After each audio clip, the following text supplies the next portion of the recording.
Hi, folks. Thanks for joining us again for yet another edition of a ThatRule.com podcast. This is the first episode, technically first and a half episode, of a new podcast we like to call Reviewers of the Lost Art. This is a show dedicated to internet personalities, web-based shows, things of that nature. In other words, if you're already producing a show or you're looking to produce a show and you want a place to go with people that understand what you're going through, might have something to share that'll help you through it, or even just make it you understand that, hey, I'm not the only one dealing with this. It might help you get through a tough edit. That's what we're here to do. I am joined tonight by NNTV. We're going to call him Chris for the duration. I got Skeletroid Blockbuster. I've got Samantha Maybe, and I've got Fyrehart Tom sitting here. We are ready to rock because we have a short story to tell you.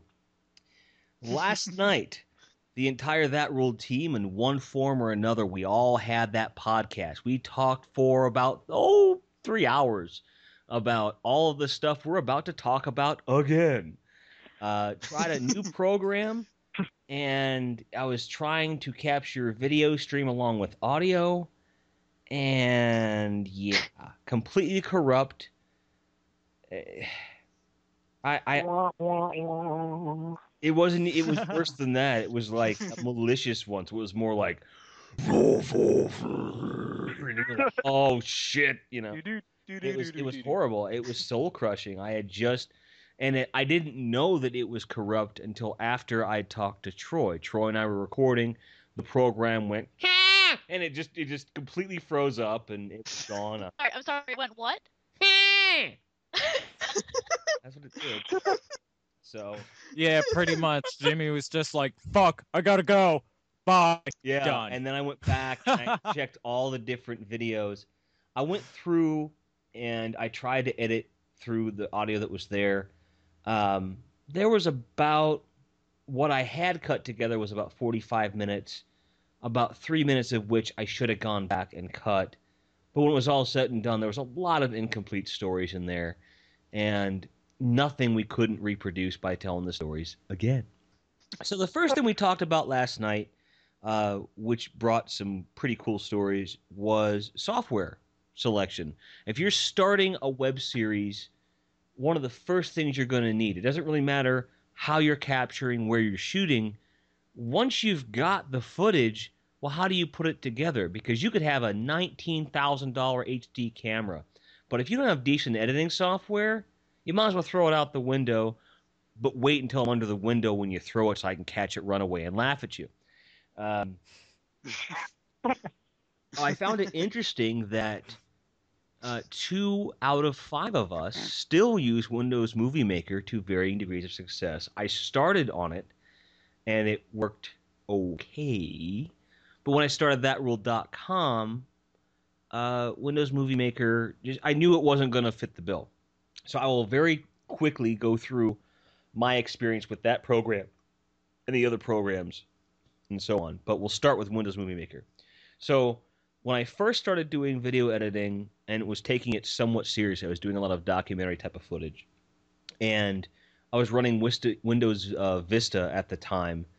And what I didn't know then, which I know now, is that the Vista version of Windows Movie Maker, ironically enough, is the most stable version of it out there. It works very well.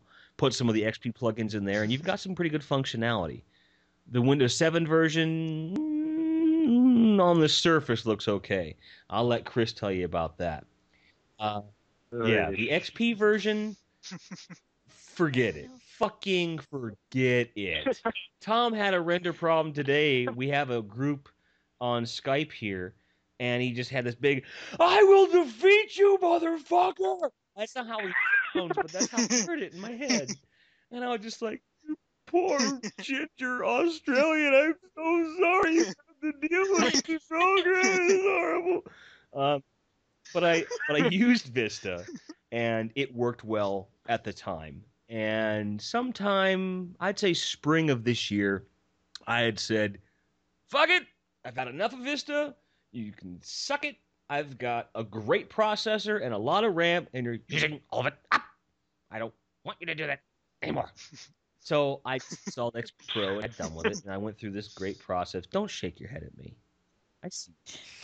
Shaking. No one knows who you're talking to. Talking to the computer. I think they do now that you've responded. Whatever. Yeah, and I did say Sam. Oh, I didn't hear you say it. Continue your I story. I plan to, yes. So I replaced Vista with XP Pro, and quickly found out that there's no workaround to get the Vista Movie Maker onto XP. There's no way to trick XP into that, which is odd because you can trick it to do almost anything else. You can make it look like a Mac if you want to. Why would anyone want to do that? But that's not the point. That's not what I meant by that. I just meant it doesn't make sense. If you want a Mac, get a Mac. That's the point. Not fuck Apple. I'll get to that part later. Uh-huh.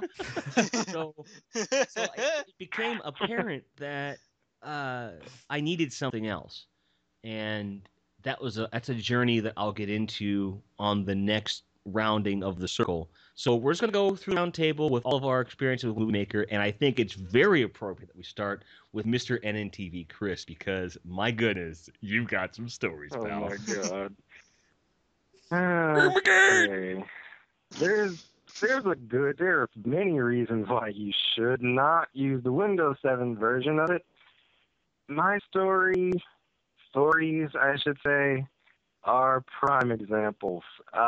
For example, the Son of the Mask review. That review was hard enough to make as it is because it was my first bigger Cinecritic review.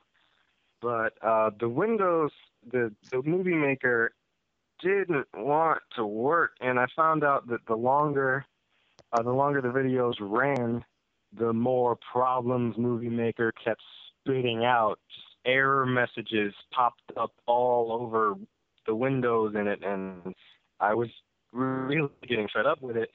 And then I had a very peculiar problem. I always make sure to shoot more than once, so I shot the Son of the Mask review twice. Windows Movie Maker, of course, corrupted one of those. So I was like, whatever, I have a backup. And it corrupted that too. So I ended up shooting the review a total of 3 times just so I could avoid that. Of course, it tried to corrupt the third one, but I finally had to outsmart it, and I basically had to chop up the review into 6 pieces, and then glue those together into 3 pieces, and then glue those together into one final piece. The whole process took about 2 days. I'm going to piggyback on this because I also have a question related to that. You were saying you had to split it up, and then before that, you were saying how it corrupted everything. Were you using Movie Maker as a capture program as well? No. Oh. So it actually went so far. So it took a file that it did not create and somehow managed to destroy it utterly. Yeah, very much so, yeah. My goodness. I actually had a video I worked on, and I still have the original render of it from Movie Maker, which has no captions or anything, and I probably should just import it into Magix and just throw the captions that I want. But the edit's pretty good, actually. That thing, it was like an hour and a half. And every time I sat down to render the thing, even on the stable version, it would crash. It was ridiculous. But we'll get more into that. Troy, I know that you use Adobe Premiere. Do you have any experience with Windows Movie Maker? My rage totally erased my memory of that question. Well, I tried to use Windows Movie Maker, but it just crashed. Like, I only ever tried making a couple things, and it just crashed. And the worst part is it would keep, like, whatever session file you had open when you opened it the next time. So it would just immediately crash again. So there was nothing I could do with Windows Movie Maker at all. I ended up going online just to find some, like free 30-day trial stuff. And if Windows Movie Maker was the only option, I wouldn't be making videos. Hate it. Yeah. Now, Sam, you're the most recent addition to not only the channel, but I'd say that you're the one that is started making videos the most recently. You own a Mac. You have an Apple product. Did you ever try doing anything like this before on a PC, or was Apple the only thing that you really started with? I don't recall ever doing anything of this magnitude on a PC at all. No. I'd had my Mac even for well over a year before I even realized I had iMovie. Mm-hmm. Okay. So no, I've never touched Okay. it on a PC. Okay, well, we'll come back to iMovie when we're talking about the programs that make us feel warm and fuzzy. Tom, you, sir, have quite the experience with a certain XP. I could probably write books on it. Well, let's stick with the chapter that was today, because I think today's story illustrates the best. I'd been meaning to get it edited yesterday, and then I thought, well, bugger it. I wanted to be awake for the podcast, so I thought, screw it. I'll stay up all night. I'll edit, even though it still took me until like morning to actually, until the sun was actually coming up to finish. And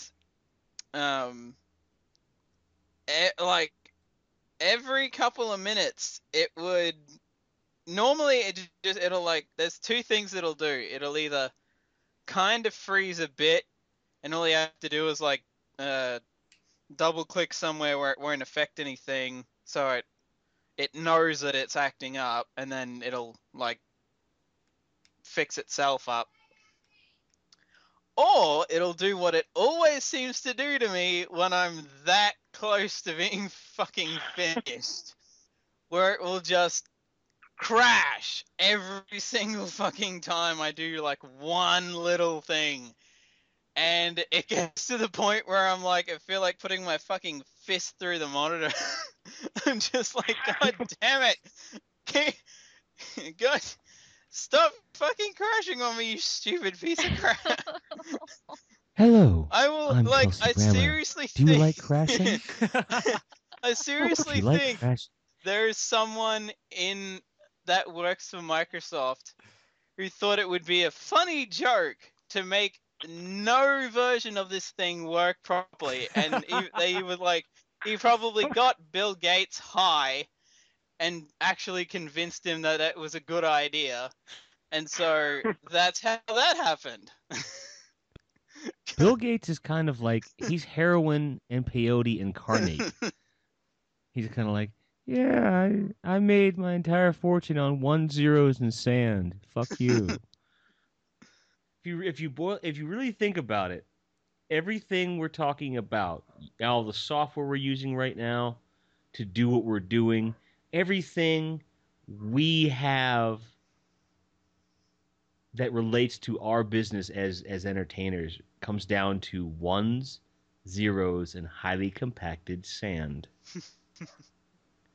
Dirt and most basic math on earth. What I take from that is, it ain't that hard, folks.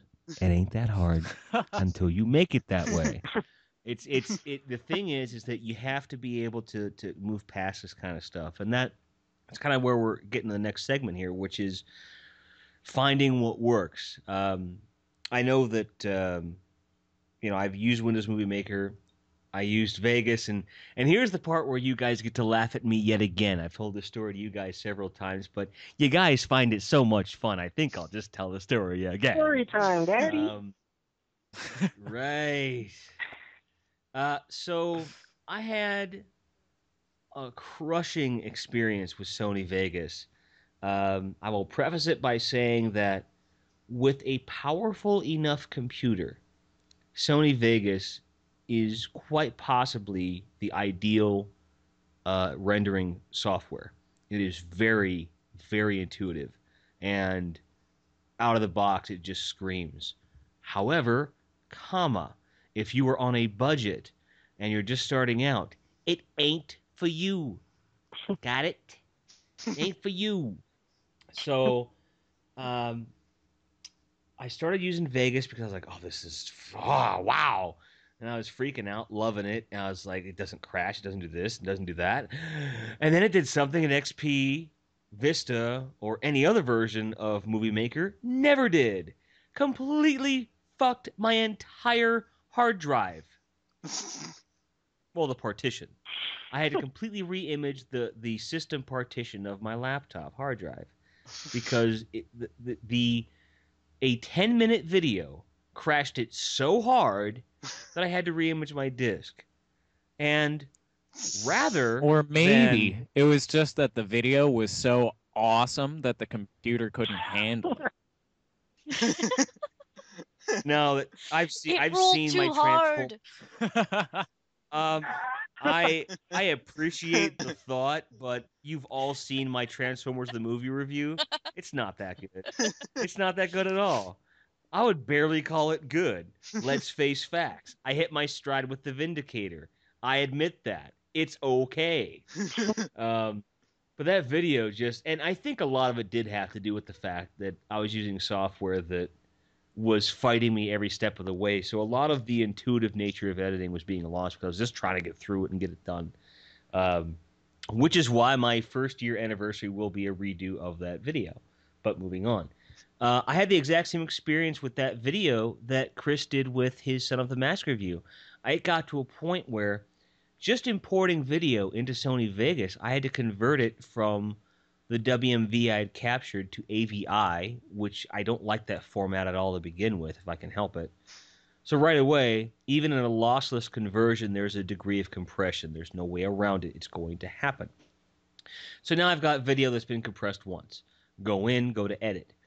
Then I find out the same thing he found out, where now I've got to split the fucking thing up into 4 separate pieces just to get it to work.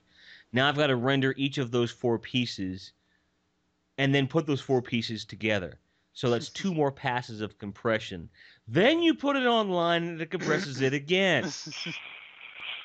I've lost count. That's terrible. And if it's any wonder why that review looks like it's one big long dream sequence where my hair was shorter than it is now, that's pretty much what it is. And, you know, it's just fucking embarrassing. Then I go back and do the Vindicator review. I didn't have anything crash on me, but I had, in my Vindicator commentary, I mentioned this, it just randomly moved audio. It's like, I don't like it here, I'm going to move over here. And it just moved it, and it was like, oh. And it ruined some jokes when I rendered it. And I was like, ah! And I would go back and re-render, except that the render took 4.5 hours on a 20-minute video. Oh, but... Jeez. And the Windows. whole time, I'm staring at the temperature gauge on my computer and the usage meter on my memory, and I'm like, please don't shut down, please don't overheat, please don't. And the whole time, I'm holding my BlackBerry phone in my hand. I'm watching Monster Island Buddies videos. I went through all 50 episodes in the time it took for that fucking thing to render. God. And when the Vindicator edit finished, I was upset. Not because the render had completed, but because I didn't have any more Monster Island Buddies to watch if it hadn't. Oh my god. Yeah, no more Godzilla. That took a You know, lot. if you haven't seen Monster Island Buddies on YouTube, go over and check it out. Madra, I love you. Oh, Dan, I don't love you. But it's meant to be. You're creepy. It's great. It's good stuff. But yeah, so that was the last time that I used it, and although it came out fairly well, even the minor problems turned into major issues on the final video, and I said, I can't have this. So it was like, okay. So now I was like, I got to find something comparable that's just as powerful that will work with XP, and in other words, best of both worlds. Will work with the OS and not fight it, but will also give me the power that I need when it comes to rendering video. That was when I found Magix Pro X. OMG. And I spell that OH period, EM period, GEE period. I just want to make that clear for all you texters out. Uh, it really does everything that Vegas does comparably. There's only a few features that it isn't quite as good at or as smooth at, but you can work around that pretty easily if you're even a halfway decent editor, which I'm thankful to say everyone on the site is. So if you end up using it, you're okay. So Magix, I think, is definitely the way to go. If you've gone the Windows Movie Maker route and that failed, and your computer's not good enough for Vegas, and you do not have a Mac, Magix would be my first choice. Now, Skeletroy, uses Adobe Premiere, which I have absolutely no experience with. I'm just not an Adobe fan, but he apparently has really good results with it. Tell us how you came across that. You had a good story about that. Yeah, I really enjoy using Adobe Premiere. Like I said, Windows Movie Maker just didn't work at all. And, if you're a fighter like Tom, go for it, but I'm not a fighter. Mortal So, Kombat. so I mean, I had tried a bunch of different, just like 30-day trial free programs, and then I'd asked a bunch of people from that I went to college with because I took radio and television arts. So a bunch of us, like all the TV people, used Adobe Premiere, and that's what they got familiar with. They told me it was super like user friendly. So I tried it out. It is super user friendly, and I haven't looked back. That's a really just the way you say that. That's almost a tag. Super user friendly. And you're just like, I can almost see your fist pumping, like, hey, and you got your head cocked to the side. That's awesome. Adobe. I mean, one thing I will say for them, as well as Vegas, to a far lesser degree, but Adobe definitely has a good corner on this, and I won't speak badly of them because I know that they have a pretty good program going for them. It's a whole suite of programs. They do After Effects, in which they also publish as plugins for other popular software. Um, it's designed to function with Photoshop quite well. Everything integrates very nicely. That's one thing I've read over and over again. Would you say that, in your experience, that that's true? Oh, for sure. And don't forget Adobe Audition, which is really just a reworked Cool Edit Pro. They acquired them back in like 2001 or so. And I'm okay with Cool Edit Pro 2.0, thanks. yeah, it's what I still go with. A decade later, and it's still great. It's a Windows 98 program, for those of you that don't know. In some circles, depending upon who you talk to, it's considered abandonware. I wouldn't say that it's officially abandonware, but I would say most people would consider it abandonware, and that's all I'm going to say about it, except that it is a very, very well-rounded, full-featured audio editing program. I use it a lot. I know that Troy and I were just raving about it for a while there, and it was bordering on the insane, creepy, like, Cool Edit Pro is really good. It's pretty bad. But it works. It works really, really, really well. It doesn't have all the bells and whistles that anything else does. But for most of the stuff you're going to be using audio editing for, you're going to get everything you need. The Jimmy TR That Ruled video that's coming out, I have an intro, and I had a song sent to me by our very own Sam Beam from The Senseless. Love you, Sam. He just sat down, knocked out a drum loop, wrote the riffs, put the riffs down on a basic, dry level, did the leads over top of it, and just sent me that and said, "Do you like it? If you want me to mix and master it, I will." I said, "I'm not going to waste your time." I went in, took two elements that I thought needed to be brought up audio-wise, did that in Cool Edit Pro. Then I did a two-pass EQ and amplitude boost. So I did a quick master, and I just by virtue of amplitude did a fake mix with two things, and it sounds great. It was full-bodied, put it over the intro, and Bob's Your Uncle was perfect. So, and it probably saved him about an hour of work, and it got the results that I wanted. So sometimes doing it yourself is just going to be faster and easier for people that you're working with, and you might learn something along the way. It's really important. So now we're down to Samantha, who has a completely different spin on it for you Mac users. You said you had the Mac, but you were like, "What's iMovie?" and then just kind of went into it. Like, tell us the story.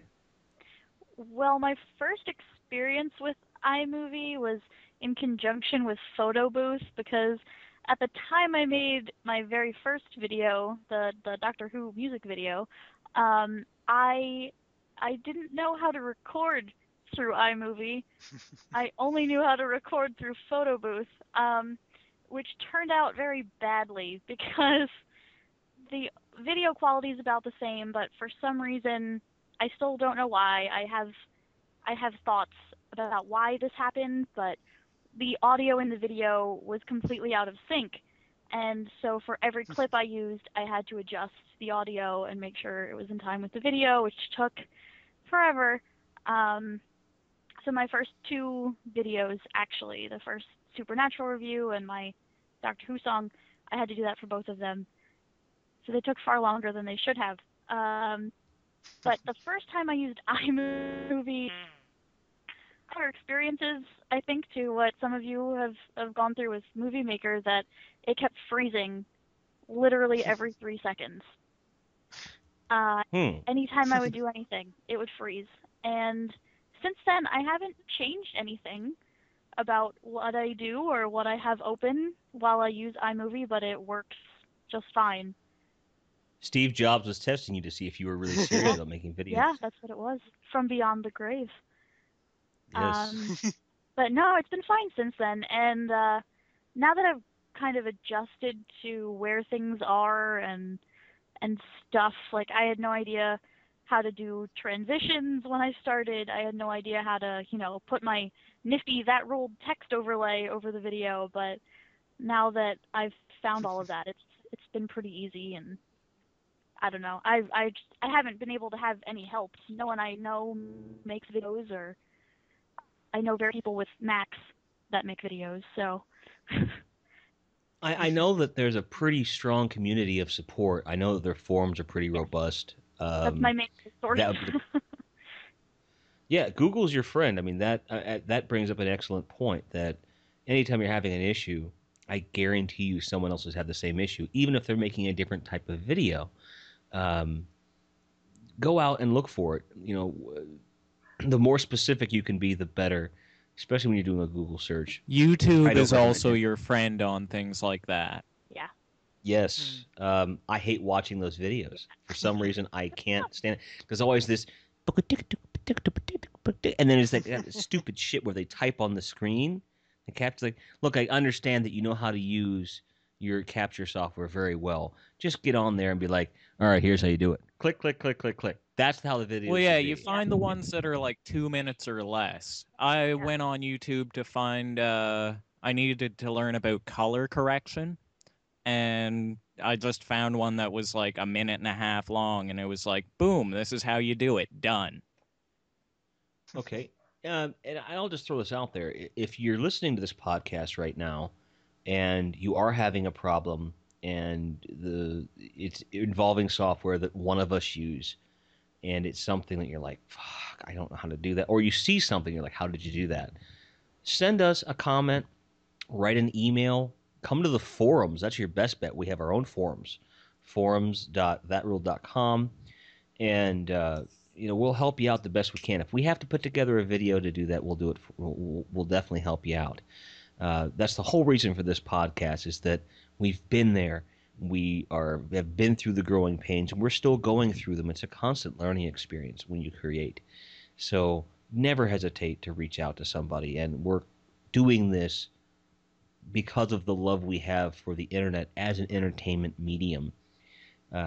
That's number one, first and foremost, because I've seen making of videos on all the major sites, and that's all well and good.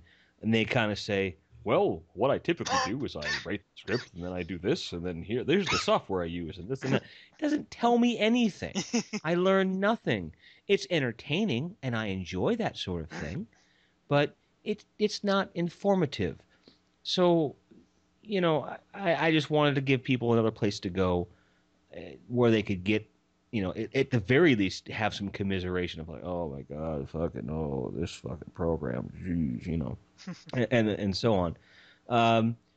Since we're at you, Tom, I know that you're currently using Movie Maker. You're looking down the road to go to a different program.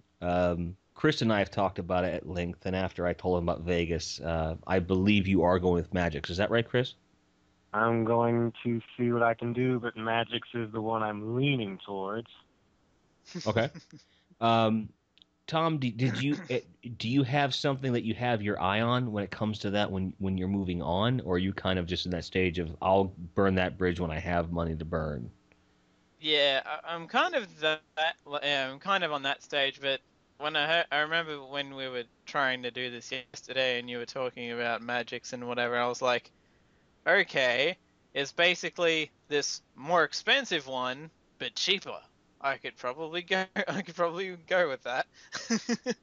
Yeah, definitely. Magix is around half or less the price Yeah, look, of Vegas. It is half, you said? the very cheapest one I think was about a third or a fourth, actually. Very cheap. Ah, there you go. And there's not nearly as many plugins out there for Magix as there is for Vegas. One thing I'll bring up is New Blue Effects, New Blue FX. They do plugins for both Vegas, I believe Adobe, also Magix as well. And when I installed them in Vegas, that was what caused the hard drive crash. Actually, that was the cause, were those particular plugins. That's not a cut on those plugins because they work very, very well. I think this software, combined with the plugin, combined with my hardware, just created this harsh environment of just like, no! And then they just, everything crashed. So, but I've installed the same plugins in Magix, and they seem to work very, very well. And one piece of note with that, and this is something we can get into a little bit on a different thing, we're talking more deeply about software, just a little neat little thing. I'm able to use, this is so cool, I use Chroma Key to remove my green screen, and what I've learned in the 2 videos I've done, I can use the Magix plugin as a baseline for the green screen. It's not as good as the native one in Magix, but I use it as a baseline, and then I tweak with the one in the software. So I actually get 2 layers of filter, which is really cool and doesn't really hurt the computer at all. It's really kind of a neat thing. Just a little trick. So when you have 2 effects that do roughly the same thing and you can double them up, it's kind of neat to do that. So we've discussed software. Cameras, everyone has a different take on cameras. I believe everyone here uses one of 2 things, if I'm not mistaken. It's either a USB webcam or the cam that's integrated into your laptop. And they work. They do the trick. I've used a DV camera for years, which records at 480i. I have a Firewire for it. It's great. But because it uses Firewire, and Firewire cable is expensive, depending upon the way it's attached to your camera, the connection can be a little finicky. I have shied away from it. And it's kind of a shame because that camera does capture fairly well. It's not as crisp as an HD camera, but in terms of being versatile lighting and the mic in that camera is so good. It's a nice little stereo condenser. Like if you run by the camera and you get that effect. It's really cool. But I can't use that anymore. So I said, okay, that's not going to be practical. I have a standalone HD camera that will record, but the mic in it is shit, and it doesn't have very good. You can't record directly via USB. You can't use it as a capture device. So that means I can't plug it into the computer and then use a separate mic and then make things work. So it's just that's not worth it there. So until I get a better mic that's more designed for room, like this thing has to be really close to my face to be any good. And I'm not Angry Joe. I'm not to the level where I can just hold a mic and it works. It works very well for him. That's not my thing. I am way too animated with my hands to hold a friggin' mic in my hand. So that's just not feasible. So I said, okay, I've got to find a decent webcam that'll do the job. And I got lucky that Logitech was running a special. I got one of their 720p webcams with a decent mic in it. It got great reviews. I read stuff all over the net. I got the thing for like $23 shipped. I couldn't beat the price. And the thing goes for, like, if you go to a Walmart to buy that, it's $65. It was a really good deal. And that's the cam I've been using for everything. The only things I've filmed with my external camera are the opening for the Spy Kids 3 crossover, and the entire trailer for Hellraiser was filmed with that camera. Only because I didn't want to untether the laptop and move the webcam, and I had a camera person, and it was just something I did. It was one of these things where I'm on my way over, and while they were driving here, I thought, oh, I could do a trailer kind of thing. So I use a Logitech 720. I capture an optimized 720, which is a form of compression, but that's more of a hardware limitation for my laptop as far as capturing is concerned, not the camera itself. And it works very well. So we're going to ask everyone, what kind of camera do you use? Why do you use it? If you're looking for something else, what are you looking to upgrade to? Chris, you go first. Okay, well, if you recall a conversation we had earlier, I'm a bit more limited by, well, age and money. I currently actually still use a picture camera, but Right. I use a better one than the crap I had before. The one I had The duct tape before was one, a right? cheap little Kodak. It ran on AA batteries, of all things. And it broke, and like I said before, my pop, he threw me a roll of duct tape and basically told me, yeah, you can fix this, because that fixes everything. He's right. Right. And after a while, I discovered that Windows Movie Maker was not my only problem with things getting corrupted. The camera was also a big problem, because some things I would play, and before I even touched Movie Maker with those files, the audio, there would be none. So If I'm not mistaken, Kodak natively captures in QuickTime. yeah, and That's a problem. that's probably it. No, My that's a huge part mom, of it. I've had the same problem. yeah, my mom allowed me to use her camera, which I actually do not know what type it is. But I found out then that her camera does not have nearly the amount of memory that mine had. So I took the memory card out of mine, put it in hers, and forged a camera myself. Woohoo! When it comes to DIY, there's one story that jumps out at me. You guys probably don't know the series because it probably wouldn't appeal to you, not being. Although, Sam, it might appeal to you. You may even heard of it. It's called Pittsburgh Dad. Nope. Okay. Well, you were at Carnegie Mellon, Yes. so you've been around Pittsburghers. That's a YouTube channel you got to subscribe to. It's funny. You kids going downtown and that. You better get your mom some, them good shoes. Like that's the kind of thing that it is. And it's only been on the air for about a year, and it's turned into a phenomenon. And mostly Pittsburgh people watch it. And they've got a sponsorship and all this stuff, and they were commissioned to do all of the like when you go to a football game, they've got these little videos that run in between plays and stuff for just to keep the crowd energized. They were commissioned to tape those for the Steelers, which if you know anything about Pittsburgh, that is a football town, right? So that's a big deal. Here's what I'm getting at. Their entire series, everything, the intros, the specials, the episodes, everything, filmed, audio and video, on an iPhone. and it looks really good. And it was so good that I said, fuck. This was the one time where I've seen an Apple product in action that I can honestly say I was impressed enough that it was head and shoulders above anything else I'd seen. You don't see anyone going, well, I filmed my whole web series on an Android, or I filmed my whole web series on a BlackBerry. You know, I've got a BlackBerry that's got really good video, and the audio's not bad on it either.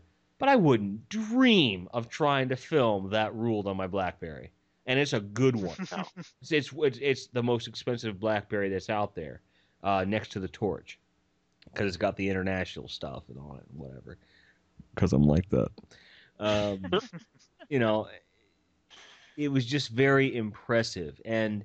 But it's certainly a testament to the whole idea of this show and this website and this community of people that do entertainment. It's, if you find something that works, if it's not broken, as Troy would say, don't try to fix it. You find something that works, you run with it, and move forward. Software companies in particular, hardware to a lesser degree, but mostly software companies, are going to try and tell you, upgrade this and upgrade that, and da-da-da-da, blah, blah, blah. Fuck that. If you've got a version of the software that's working, don't let them gouge you for money to upgrade the fucking thing. You don't need to do it. Because I found in my various software travels that the capabilities from one version of software to another, by and large, are nowhere near comprehensive enough to justify the upgrade. You know, there might be a little bit extra work to do something. Oh, well. But when you upgrade something, it's like, well, you're just setting yourself up for failure. You know, anyone that does any kind of web design will know that as soon as you have something that says, you need to update this or that, and you want to update it because it's usually a security issue. I'm going to throw this out there for the web designers in the audience because you need to know this.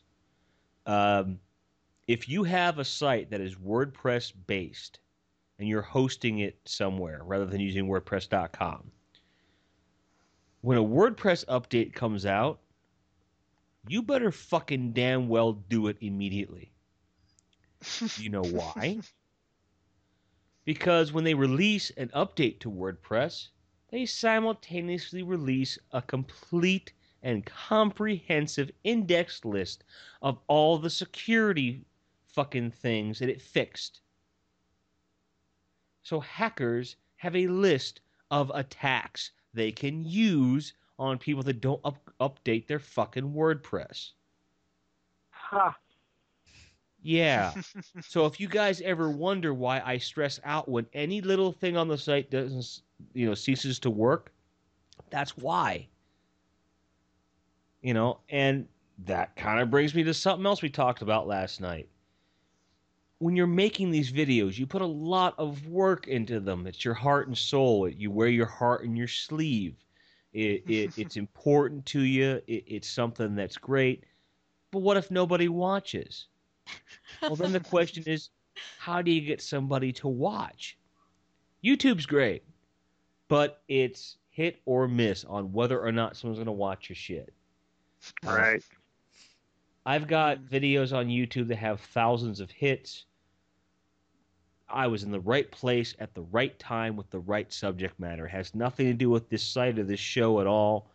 But I just got lucky, and that I became known for that, and that's what made me get more serious about video editing, because I felt, okay, if I want to do more videos of that type, it needs to be up to par, and it served me well, because now I'm able to do what I'm doing now. So many people try to throw content up on the web, whether it's Blip or YouTube or Vimeo or whatever, and then just expect people to find them. Wake up. It doesn't work that way. If for no other reason, then those sites aren't designed to drive people to your content. They're designed to drive people to all of their content because that's where they make their advertising money and so on. And there's nothing wrong with that. That's that business model. That's what works. What you need to do is put your material in an environment that they're able to get to the other material you've done reasonably quickly. Blip is good for that because their new player does, here's the next episode, and it just rolls it. It's like, fuck you. If you're going to stay on this page, we're going to play you more of Sam or Chris or Troy or Tom or Jim, and you're going to like it, goddammit. You know, so anyone who's watched my most recent video, if they're on Blip watching it, this is why I use a customized player, because I don't like the automated roll. Because I want to know what I'm really getting view-wise. That's why I do it. But if they're on Blip, they're going to go right to the first video, which is Transformers, and I apologize for that. That's horrible. That's a horrible thing to do to somebody. You know, to be like, wow, that Hellraiser video was the shit. I loved it. He's talking to Cenobites. He's doing all this shit. And then he got scared and he ran off and he had Tiny Toons. It was great. And then, hi, my name's Jim. I'm not that. Definitely this guy. And I'm definitely this guy. You know, I feel awful because that video is such shit. But, you know, I joke, but the point is that you need to be able to get people to see what you're doing and have access to it. The only way to really do that is to put it in one place that's dedicated to your stuff. A website, whether it's a WordPress.com site like Diamanda Hagen uses. Her site is fairly well organized. You can get to everything, and it works quite well. It would not take that much for her to export all of that into a independently hosted WordPress site like what we use here at That Ruled. But it's something that she hasn't done yet, and I think that if she does do that, it'll just be, at this point, an aesthetic upgrade and nothing more. She's got a good thing going. That guy with the glasses is a great hub, but the site design is shit. Thank you. Find anything. You can't find anything. It's true, yeah. Forum has better. I'm not even going to finish that sentence. You know, for a site that has such going for it, I cannot figure out why. I think the concern was if they take any downtime whatsoever to update the site, that they'll lose viewers. I would argue. I was gonna say, when it went from what it was before to what it is now, wasn't it down for like a week? Or more than that? Because they hired a shitty web designer. It's gonna go out and put it out there. That's just how it goes, man. But I'm not sitting here trying to say that thatrule.com is better than that guy with the glasses or Diamanda's Ramos' site. I just said I saw what those guys do. I like what they do, but there are some things I would prefer to avoid. You know, one of the things being ease of navigation, being able to get to other content, and so on. So that's the way we designed the site because that's what we wanted to do. Each and every contributor on this site, everyone here, I sought out and said, I like what you're doing. I want more people to see you. And I also think that if people see what you do and like it, they might like what I do. And I did that 4 times. And now we've got 5 people, like-minded, doing very different things. And we've all seen some degree of, you know, this kind of a circular, cyclic, if you will, or cyclic, depending on who you talk to. I'm going to make a GoBots joke, I promise. Cycle. And you just do the thing. Promises are meant to be broken. But you see this kind of a thing where I was getting more views. I know Sam's gotten more views. Chris, I've seen get more views. And I don't have privy to the, you know, to see definitively what Troy and Tom get, but I know they were getting some pretty good hits when they first got on the site and everything else. And that's the idea, whether you're going for, hey, this is my site, this is my stuff, or you start doing a community like what we've done, you want people to see everything. If you just want to make the videos just for the sake of having made them, fine. Stay on YouTube and go away. That's fine. Just how many people can honestly say that that's all they want out of it? You do this if I've said this quote millions of times. If we care about the craft we're involved in, we care about it because it can communicate to large numbers of people. That's something Clive Barker said in the late 80s. That's what it is. We have a desire to teach, educate, entertain. That's what we're here to do. But if no one sees your ideas or hears your joke, if I make a really bad pun in the middle of the forest and no one's there to hear it, will they? Probably not. So all the best software and all the best cameras in the world, all the best techniques in the world won't help you if you do not move the material somewhere that can be seen and seen in bulk. You know where to go to find it. Yeah. And I got to be honest, having made that nice little monologue, I am pretty sure that's going to be the subject of next Reviewers of the Lost Art. So, any closing thoughts on any of the points that I just made? Anything that's come up in the podcast? Anything like that? If anything to add to that, have it all in one place sort of thing. Also, your voice like that. At the same time, also you gotta kind of whore yourself out a bit. So, like, I think the idea is, yeah, like have a site in that, but also like link it friggin' everywhere. Just whore yourself out like crazy, but have somewhere that they can basically go with the thing where you do that, and then you have something in your video that tells them where to go, where everything is. So they've got somewhere to go if they like your stuff, instead of just having to wait until you post it wherever the hell you posted it again. What I do is typically I just put things in the credits, annotations, and things like that.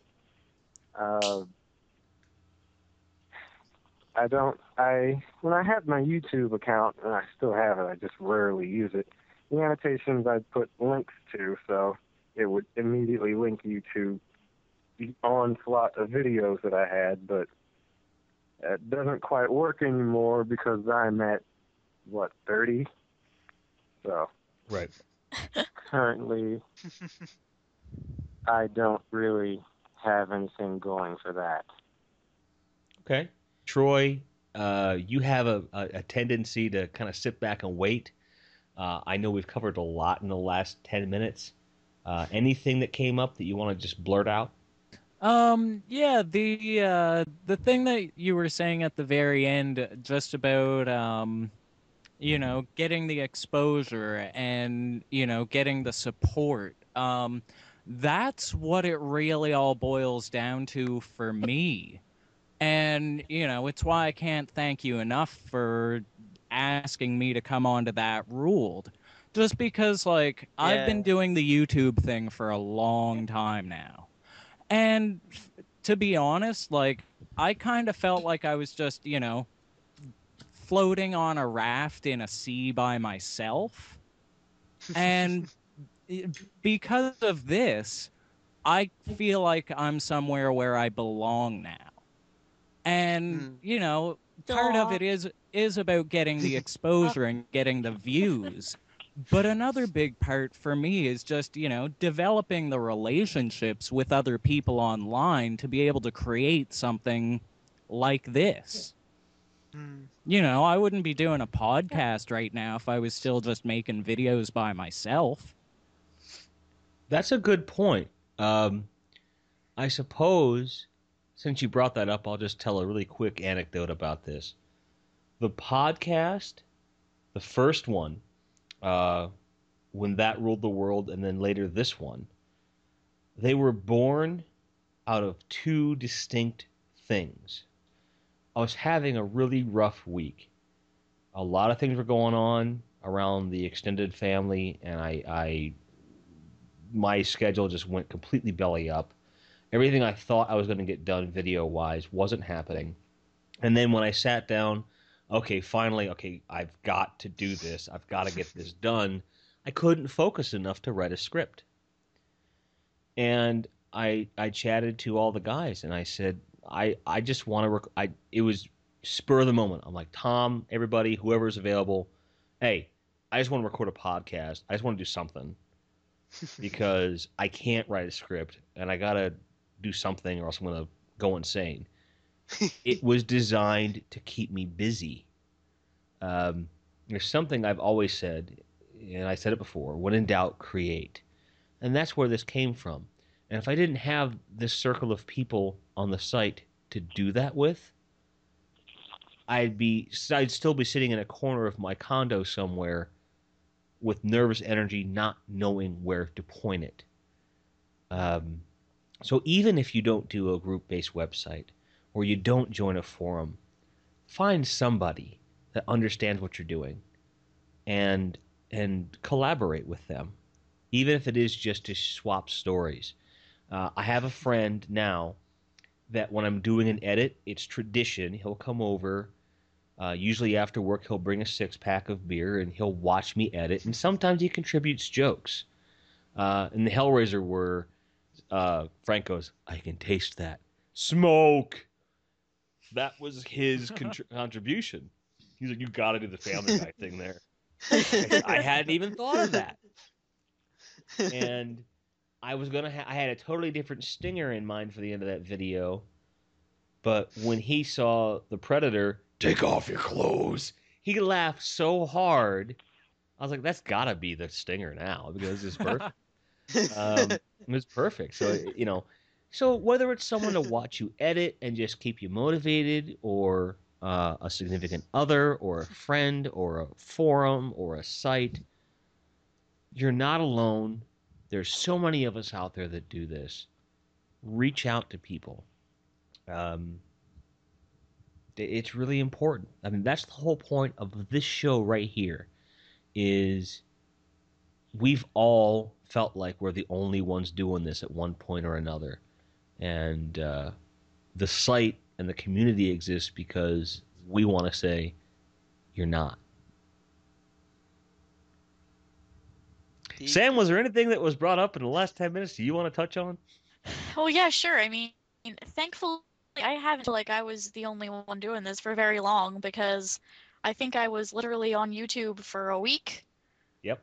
When Jimmy sent me a message and asked me to join that ruled, and there's a part of me that believes that I've just been dreaming for the past week and a half or so, and it doesn't make any sense to me how all of this happened, and it's really just because I did whore myself out and ask Linkara to retweet my comic reviews, but no, it's been really surreal for me, because I just did this because I was bored, and also because I wanted to be able to share my thoughts with some of my close friends that I can't see every day.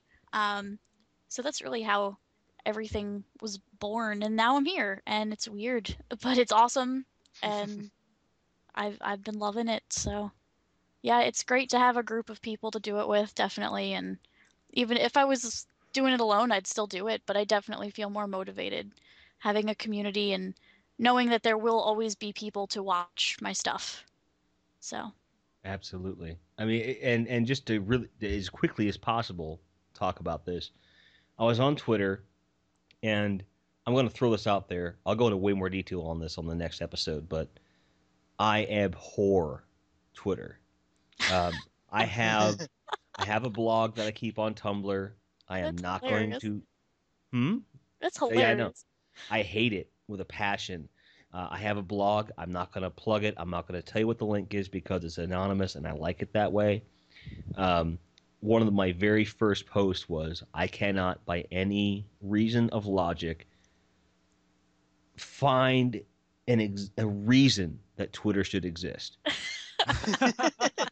Now, I do appreciate it as a medium. I having used it, I can kind of understand where it comes from. It is a bit more of it's an impersonal community, but a community nonetheless, more so than Facebook, where it's much more personal than, so it's kind of the antithesis in a way. But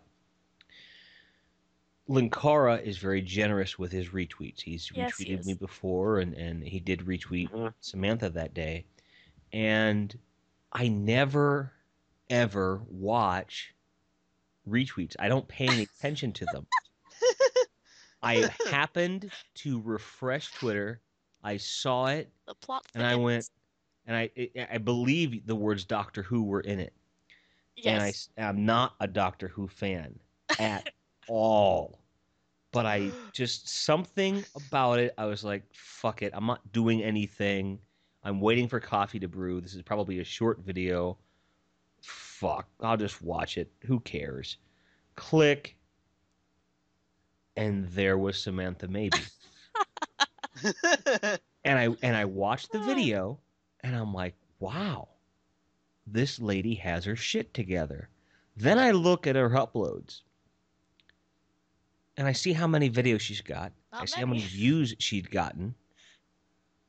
And then I looked at the dates, and I went, and then I looked at the join date.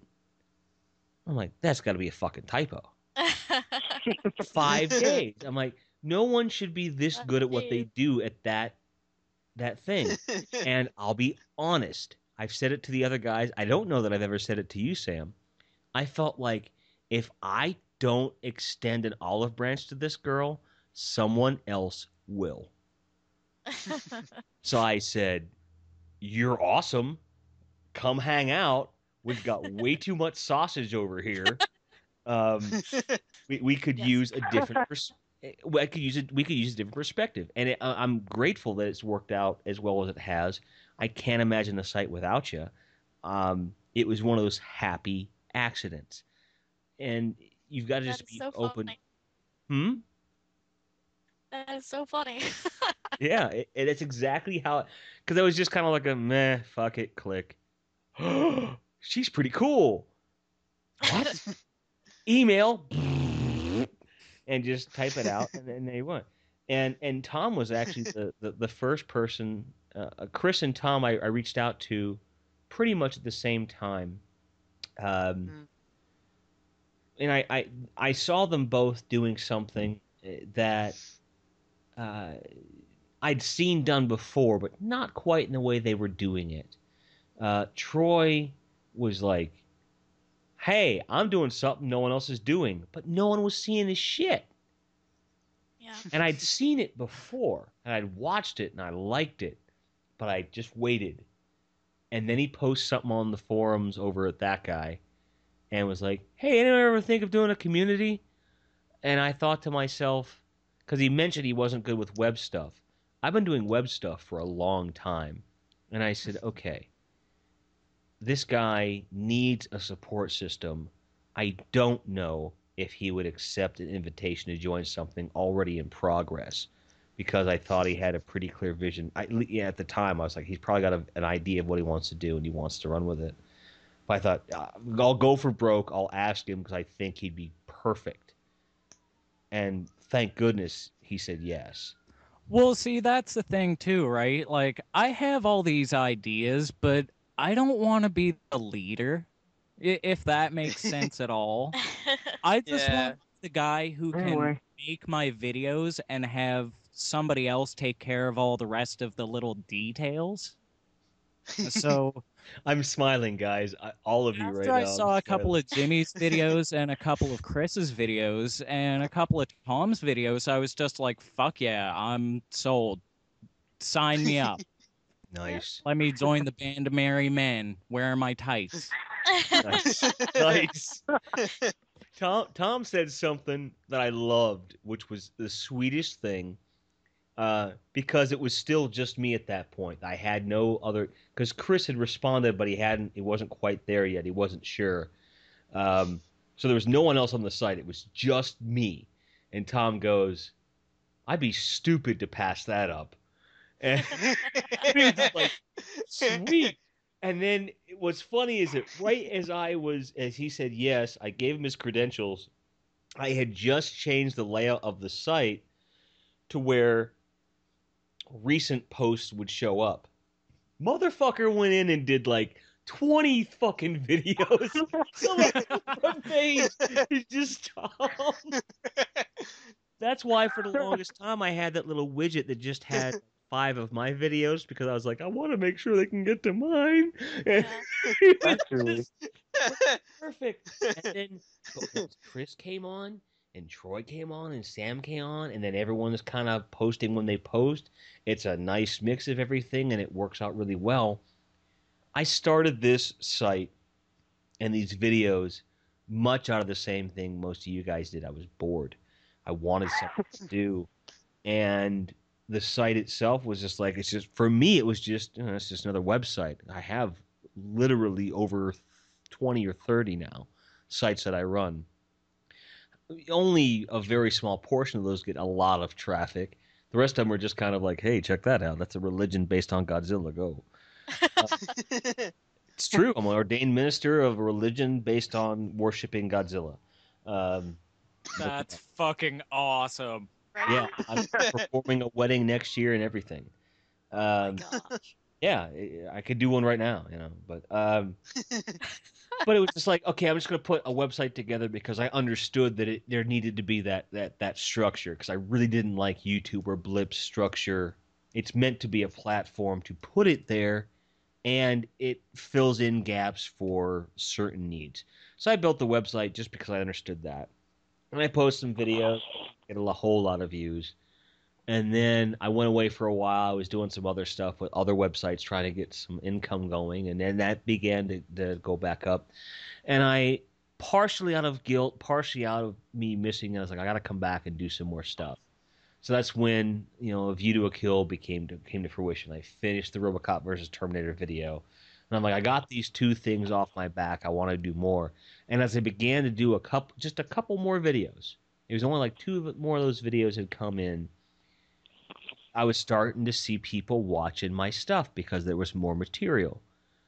And then I started getting feedback, and I'm reading feedback from people, particularly Chris and Tom. Like, they understood what I was going for. They recognized, okay, here's what the guy's trying to do. Here's what he's doing right. Here's what he's doing wrong. But I like it. And it was sincere. And then I went and watched their stuff, and I'm like, fuck, that's really good. But there was nowhere to go to see all their stuff unless I wanted to navigate Blip. So there was a very selfish motivation there. Is that part of it was I wanted you guys to post your stuff on that rule so I could find it. I got to be honest, that was a big part of it. And then you guys came on, became such a huge part of the community, and then you rounded out with Sam and Troy, and it's like, wow. And we still have an opening for an animator. I've put out some feelers. Nothing definitive has come back. So if you're an animator and you're listening to this, we could use the help. We'd love to have your stuff on here. And I think that would make a nice even 6. It'd be cool. It'd be fun. You could rule too. Yeah. So, the whole title of this episode was Getting Started with Your Show. And without intending to, I think we kind of ran the gamut of, here's the very basic things that we all came to realize were issues. Here's how we fixed them. Here's where we're still continuing to try and solve these problems, and how we all came to be a community. I'm so grateful that software fucked up yesterday. 'Cause I just had one of the best conversations I've had in a long, long time.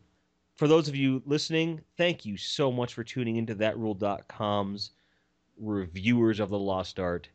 For the site, I am Jimmy TR. I am Chris. Skeletroy. I'm Samantha Maybe. And I'm Thomas Fyrehart. Thank you again. We'll see you next time.